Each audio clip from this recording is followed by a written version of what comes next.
We may not know every single veteran that has served this country, but we owe them for our freedom. And you know what? That comes at a price, often.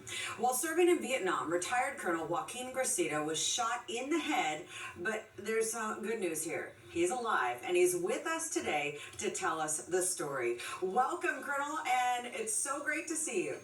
Thank you. Nice seeing you. All right, let me take you back to May 1st, 1967. Where were you and what happened? I was in the Republic of Vietnam in the Quezon Song Valley, and we were in Operation Union 1 as we approached an area where there was some enemy, and I went up to see, there were 3 people wounded up ahead, so I had to go check. And when I got up there, I received a phone radio call from my company commander asking me to give him a report of what was going on. And as I picked up the telephone, the radio, I just felt this impact on my head like somebody punched me. And I got up and said, "Who the hell is throwing rocks?" Little did I know, when the blood started coming down my face, I realized it was not a rock. But thank goodness for this protective gear that the Marine Corps gives us. The run went through one side, came out on the edge of the other side, so I realized it was only a crease. Wow. But, I mean, you're there in not a situation that I would imagine, somebody can just run over and administer aid. So what did you do to take care of yourself? What did you do to take care of yourself? Did I what? What did you do to take care of yourself? What happened? Well, the first thing I did is I reached to my first aid pack in my belt, and pulled it up and tightened it around my forehead and tightened it up. Then I looked at what was going on, realizing that I was not seriously wounded, but I'll just continue with the mission. So you came home after that, correct? You came home after that?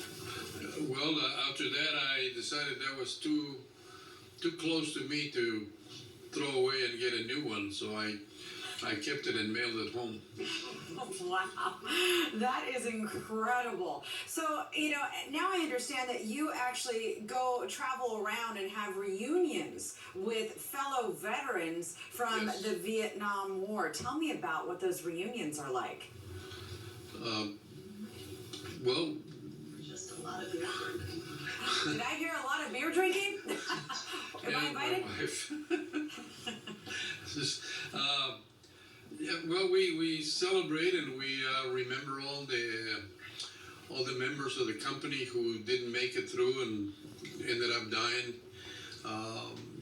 It's a happy time to be together and a sad time because we have to remember all those guys who died with us. Up in Mount Soledad, I put a plaque with the names of all the Marines who were wounded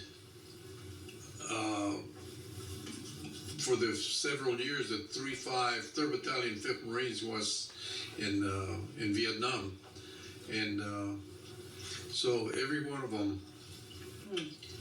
we remember. Indeed. On a day like Veterans Day, I know you signed up when you were young. You served at MCRD. You were also at Camp Pendleton.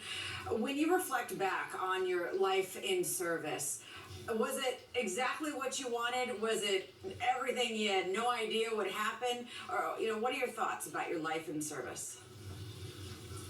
Your life in the service. You're like, what was it? What you? What about my life?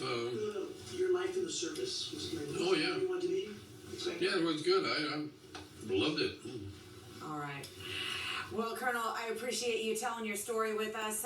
Can we see that helmet one more time? It's just pretty incredible to know that was on your head when a bullet went through, and then you, sure enough, get up and say, "Who's throwing rocks?" Yeah, that was me. That was you. All right, Colonel, I really appreciate your time tonight, and I'm so glad that we had the honor of getting to talk with you. Thank you for coming in tonight. Thank you for having me, and thank you to all our veterans. Indeed. Indeed. Thank you to all our veterans. Thank you.